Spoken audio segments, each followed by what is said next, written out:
Hey everyone, welcome to Reddit Readout. Today we are checking out Rules Horror. Story 1. Rules for Hunting Lunar Impostors. A place to share scary stories which contain a set of rules to follow. So, you survived a lunar impostor and decided you wanted to do the world a favor and start hunting them. Firstly, I have to thank you for deciding to make the survival chances of people hunted by those shape-shifting bastards higher. Secondly, you're an idiot. Most people won't survive a single week of hunting these things due to their ability to shapeshift. Rule 1. Unlike in the post on how to survive these ambushing bastards, they won't be editing rules since you'll be handed a note with these rules on it. However, if the person handing you the rule note does not have a pink balaclava on, then do us a favor and shoot it dead. If that happens, then wait a day or two and come back to the spot where you shot it. The actual rule master will be there this time. Rule 2. Wear as much pink as possible. Yes, you'll look weird, but their eyes hurt when they look at that color, so it's akin to a shield. Rule 3. You're gonna have to hunt with a 50 cal rifle or stronger. I know it's gonna be a nightmare for your shoulder, but 50 cal and above is when bullets actually start to deal damage to them, that isn't just winding them. Rule 4. If you see a pair of eyes staring at you in the wilderness, then congrats, you found the predator for lunar impostors. And I recommend you hit the ground running, cause that thing considers humans a delicacy. If you're fast enough, you can outrun it. Rule 5. They will use their shape-shifting abilities to imitate another hunter, so if you see a fellow hunter, make sure they're wearing all or at least mostly pink.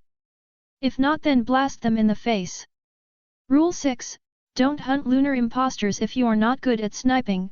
One missed shot is all it takes for you to meet a brutal demise. Rule 7.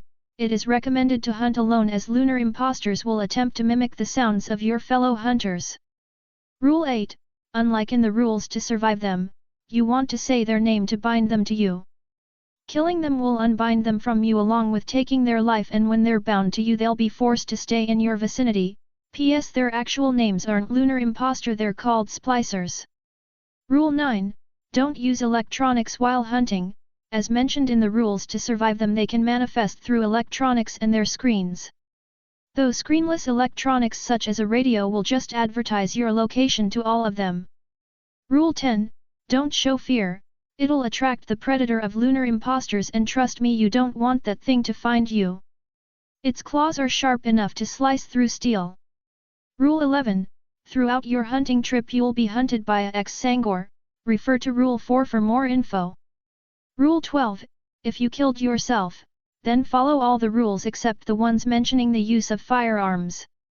Basically just hide till morning and then you're free to go. Exception is Rule 5, run instead of shooting it in that case. You will also already have the note on you when you wake up. I wish you luck in those 5 hours. From Zerul. Story 2. Rules for the Middle of Nowhere, the Crypt of Buried Demons. A place to share scary stories which contain a set of rules to follow. You groan, vision blurred as you attempt to look around. The windscreen is shattered. The car is destroyed. Somehow, you survived. You crawl out of the wreckage, shivering as the cold night air finds you. What the hell happened? Where's the road? You fell off a cliff. It was very entertaining. The most depressing part? You aren't even surprised there are cliffs here. That's irrelevant. Look, this isn't a designated safe play area for tourists, you understand? Look around, I've written up a list of rules for you to familiarize yourself with the topography. Just kidding. There's none. It's just a twisting labyrinth. You nod in a trance, your mind glazing over the tombstones and small coffin houses. Hideously beautiful statues surround you, crafted of the finest marble and obsidian in the region. The grass is serpentine green, and every bit as deadly. Hurry up! Finally, your fingers clasp around the note. Your eyes widen. Your pulse quickens. The haze lifts and a slow, heavy dread falls upon you. Your hands begin to tremble. The note reads only one word. One clear, heavily embellished word. Psych. Where are you? Where the hell are you? Welcome to the crypt of buried demons, tourist. You're never leaving. You run. You don't stop running. You run. You don't stop running. The sky is ravenous. A black void sucking all light into itself. The moon is drenched in blood. Trees are ripped by their roots. The wind roars in fury, hindering any progress you make. All the while, you hear the laughter. This place was not made with your kind in mind. All the while, you stare at the paper, mentally begging it to change. It doesn't. It just stares at you, that one, heavily syllabled word refusing to reshape itself. Moans and screams and the gnashing of teeth fill your ears. Tears fill your eyes. Memories you can barely call upon flicker in your mind in rapid movement. Warnings. Legends. You keep running. More warnings. Folktales. Music. You feel a hand grip your shoulder. You shake it off. You keep running. Claws dig into your ankle. With a scream, you tear away from it, leaving blood and pieces of your flesh behind. You keep running. Do you think you can run? These aren't ordinary humans, tourist. Far from it. These are the worst of the worst. The most grotesque, twisted, warped creatures to exist within Ashur. You can't outrun them. You can't outsmart them. You can't do anything against them. You can't stop running. You don't know what's happening, but you can't stop running. Your head aches as you recall the rules of this place. The words flash across your mind, like a dam opening to reveal precious water and salvation within. Desperate, you grasp onto them. Never stop running in the crypt. The demons will find you. Then they'll infect you, until your sanity crumbles and your identity becomes nothing more than another mask for them to wear. They're relentless, never stopping once they catch sight of prey. While running, you'll find several churches in the area. Whatever you do, don't go outside if you can't see anybody inside. If there are people inside, gun for it. You've found yourself a haven. Stay there until the service ends. By then the demons will have given up, and you'll have a temporary reprieve. Do not trip. If you do, the earth will swallow you whole and drag you to the underground. The dead don't stay dead in the crypt of buried demons. Your past traumas will come back to haunt you. Do not give in to them. Otherwise, you will be lost forever. Your mind will fade and you will become nothing more than another wisp of light amongst the others. If at any point you come across a dog of any kind, offer it any pieces of meat you have. I don't care what, as long as it's organic. Pieces of flesh, hair, skin, whatever. Even blood will suffice. Just do it, and do it fast. A contract has been made. The pact will be upheld. The creature will hold back most of the weaker spirits. The longer you stay in the crypt of buried demons, the likelier it is that you'll run into your own. If you come across anything that looks like you, throw something made of silver at it. Do not let it touch you. You're looking for any rushing body of water. Anything. Rivers, creeks, streams, oceans, whatever. As long as it's not a lake or anything stagnant, you're fine. Grab whatever you have, silver, money, whatever. Throw it in the water and jump in. The stream should wash up somewhere safe. If at any point you see a man in a boat near the water, it is damned to hell. Do not, under any circumstances, enter that water. Story 3. Welcome to my website Aziran.com. A place to share scary stories which contain a set of rules to follow. Very recently someone had notified me that my website HTT was shared by one of your members on your server. Seeing as there has been a slight bit of interest by some individuals in my project, I have decided to give you some, pretty vague, information about Aziran, as I don't want to give too much information straight away. And just so my post won't get removed, I will have to give you guys information in the style of some rules. The website will be updated ASAP. Visit it frequently to see if it has been updated. PS// The website will be updated and finished someday. Be patient, do not ask for me to speed up the process. It will do nothing. Do not share this site with anyone who is not a part of the aforementioned server, though I cannot stop any one of you. AZ. The login, registration page and shop are still in development. They will be finished someday. You can try to register yourself when the page is completed, but only a few will gain access to the website. Once these few people have gained access, no one else will gain access anymore. This is not an ARG. It is a real project I have been working on. Do not try to disrupt or hinder the progress of the website, the project, or any other of my works. The site and the project are completely SFW, there will be no nudity or gore involved. Ren. If the website is not available anymore, do not bother or try and message me. It can mean two things.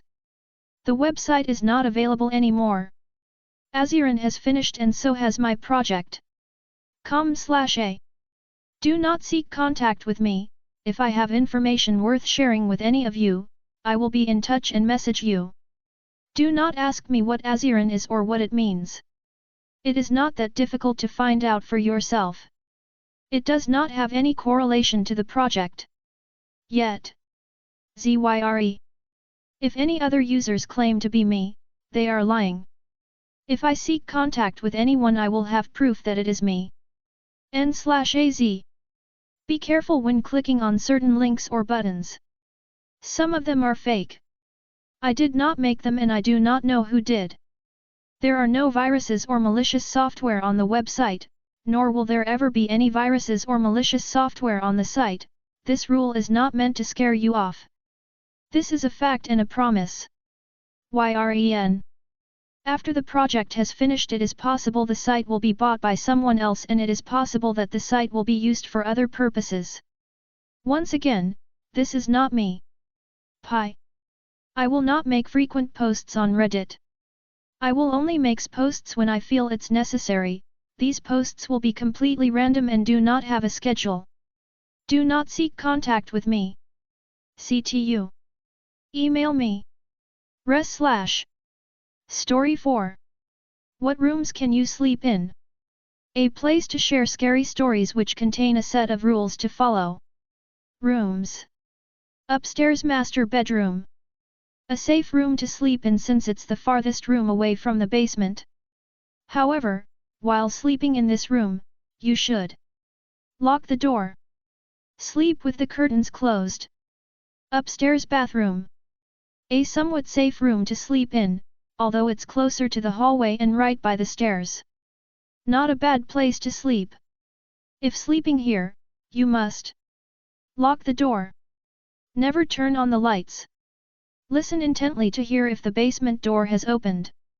If it has, don't sleep directly in front of the mirror, as it's a two-way mirror. Don't sleep in the shower with the curtains closed. The next time you open it, something horrible is always on the other side. Upstairs kids' room. A dangerous place to sleep in. Even if it's not near the basement, the attic ladder is located in this room, making it much riskier. Do not lock the door. It's a false lock which doesn't do anything. Instead, barricade the door using a bench or bookshelf. Turn away the toys with eyes so that they can't see you. If the toys see you sleeping, get up, turn them away, and place a decoy where you're sleeping by covering something up with blankets. Choose somewhere new in the room to sleep. Don't sleep under or on top of the bed. The bed has scratch marks near its headboard and legs. If you see a pale hand emerging from under the bed, don't bother it, it doesn't touch anyone that's not on the bed. If you see the attic hatch begin to open, hide under a blanket. You'll feel a huge weight crash down on the room, as if it was filled with water. Don't move while you feel this weight, as it's the monster's presence trying to find you. Otherwise, you'll end up in the attic, which I've never seen. Downstairs guest room.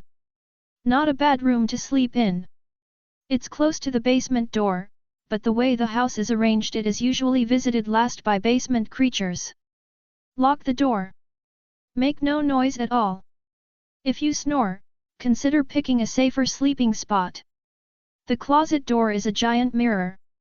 If you sleep on the bed, make sure to fully cover yourself in blankets, as the mirror is a giant eye. Downstairs office. A pretty bad room to sleep in. It's not immediately next to the basement door, but the doors to this room are transparent, and there's very little space to hide. Additionally, the doors don't lock. Don't attempt to barricade the door. This behavior lets the creatures know someone is in the room. Keep the curtains closed. The only space to sleep is in the closet standing up or just in a corner out of sight of the doors. You can only pray that it doesn't see enter the room. At night, you'll see strange images on the computer in the office. The books will seemingly change names. Don't touch books whose titles seem altered, such as Guide for Success, Happiness, and Watching Someone.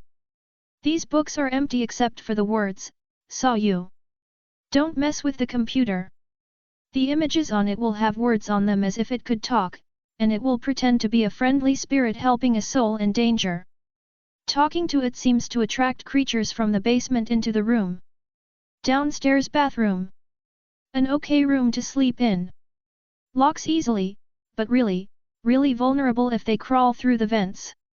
If you sleep in this room, you will have vivid nightmares. You can hear screaming and the sounds of blood and guts being spilled through the vents, as they connect to the basement. Your nightmares will consist of something coming through the vents and peeling your skin off while you're stuck awake. You won't be able to differentiate nightmare from reality. To avoid this, bring a brick and a head bandage. In order to sleep without nightmares, smash your head, and downstairs kitchen. A terrible room to sleep in. Not only does it no doors and no hiding spots, but it is directly next to the basement door. Don't sleep here. If you are caught here at midnight, refer to these emergency rules. Sleep in a cabinet or under the table's cloth. These are both terrible spots as any noise is extremely obvious. The oven will make strange noises, and you'll hear the voice of a previous homeowner telling you it's your last resort as a hiding spot. Do not enter the oven. When something opens the door to the cabinet you're sleeping in, or lifts up the cloth of the table, play dead. I'll describe what you'll see now so you don't get curious. You'll see a human-like creature with its facial features blurred, and the only part of its face is two eyes obscured in shadow. It makes a wheezing sound and when talking, sounds like it's both whistling and whispering at the same time. The body looks like a huge lung, expanding and contracting with each breath, and with bite marks riddled in its tubes. Downstairs living room. The worst room to sleep in. Generally, whatever comes up from the basement immediately walks into the living room. The couch is an extremely obvious place to sleep, and blankets and pillows will attract suspicion. If you must sleep here, sleep in the space behind the couch next to the wall. Don't lean against the couch too much. There's someone inside of it, and while they try to live their life without bothering the residents too much, they'll tear into your flesh if they know you're behind them. If you are a good climber, sleep on the upper windows. You won't be able to move or get down, but it's checked less often. There's a crucifix in the room. Pray to it. This room is the most dense room of monsters. That's it. There are no more rules. Rules for exploring the basement. Grab a knife from the kitchen and a flashlight. Run fast. As soon as the door opens, sprint down the stairs. Only do this if you think there's no monsters coming up, otherwise you'll be devoured instantly. Turn left. Turning right leads to a dead-end room which is pitch black but seems to have a tunnel going deep into it. That tunnel is a throat, this room is a mouth. When you turn left, you'll see the unfinished basement living room. There's a red smiling mass of tendon and flesh on the couch which crawls on walls. Keep your flashlight off, and yell with your knife pointed outwards. Immediately during your yell, the flesh should impale its mouth on your knife as it tries to bite you. Go through the living room and into the basement bedroom. Ignore the crying corpse, as if you talk to it, the room's door will lock and you'll take its spot. The basement bedroom has an open hatch in it. Jump through it. Rules for exploring the basement's bunker. You should land in a wet pool of something it looks like expired beans, although it smells like sulfur. Do not let your skin touch this substance, it will cause your body to melt into the puddle. The door to the bunker is open, and pitch black. Use your flashlight, you should see a dozen grinning faces on the other side without bodies. If you don't see any, go back upstairs and run to the cemetery. You'll see a dozen open graves you need to rebury. Throw your flashlight at the grinning bodies. You'll explore the rest of this in the pitch black, otherwise they might see you. If you see a long, slender monster with 4 legs and the head of a woman, open the door and hide behind it. The woman's face has its eyes always closed, but it can still see you, and it realizes you weren't sleeping upstairs. Right under the bunk bed on the left, there's a small crawlable tunnel. Rules for exploring the deep basement. Do you see me? I'm on the door to your right, with the red light coming from underneath it. Yes, that's me. Open the door so I leave the house to eat. I've been hiding here for decades. Don't open the left door, with the white light coming from under it. There's a trickster in that room, pretending to be me. Otherwise, they might eat you. I wouldn't do that. Good. Enter the room with your back turned. You'll feel 2 of my hands on your shoulders, and a third on your head. That's me making sure you don't step over the bodies. Yell into the room. The lights react to voice, but I can't shout. You need to yell to turn the lights on. You'll see this room is red, full of life, and not too different from the attic. Rules for coping with trauma. Many people who experience traumatic things, such as witnessing extreme gore or violence, develop post-traumatic stress disorders. Lean on your loved ones. Invite others over to your house so you don't feel so alone and vulnerable. Face your feelings. It's normal to want to avoid thinking about a traumatic event, such as not leaving the house, sleeping excessively, or isolating yourself from loved ones. You should leave the house. Prioritize self-care. Make sure to get a good night's sleep. Reduce exposure to triggers. If you saw a room where the walls were made of flesh and organs, and bodies in various states of decay were on plates, that may cause an adverse reaction to seeing blood, even months after the event has passed. That's all for today. Please don't forget to like and subscribe.